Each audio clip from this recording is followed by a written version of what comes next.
নিচে কি খাবে? আসো, chicken chicken chicken. 1 kilo chicken আছে এখানে। চিকেন খেতে না করছে, আজকে খাইনি, আর খাবো না। মেয়ে ভালোবাসে তো চিকেন।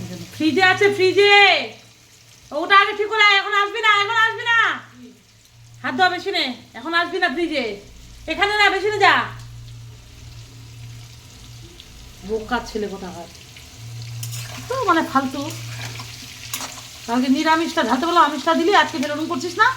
গোপালের জামাগুলো ধোয়া, এখন 1 ঘন্টা কাজ আছে ওখানে। সবগুলা মাঝে এত বাসনগুলা। এদিকে এখনো হয়নি, আর নাটক করছে, নাটক। শুরুর উপরে শুচ্ছা। এখন কটা বাজে গেলো? 2টা বাজে গেলো, 2টা। আর কাজের মাছও আসেনি আজকে, অনেক কাজের চাপ। কতগুলো বাসন মাজলাম, তারপরে আবার মাছ ধুলাম, চিকেন ধুলাম, খিদা পাইগুলো খেলাম।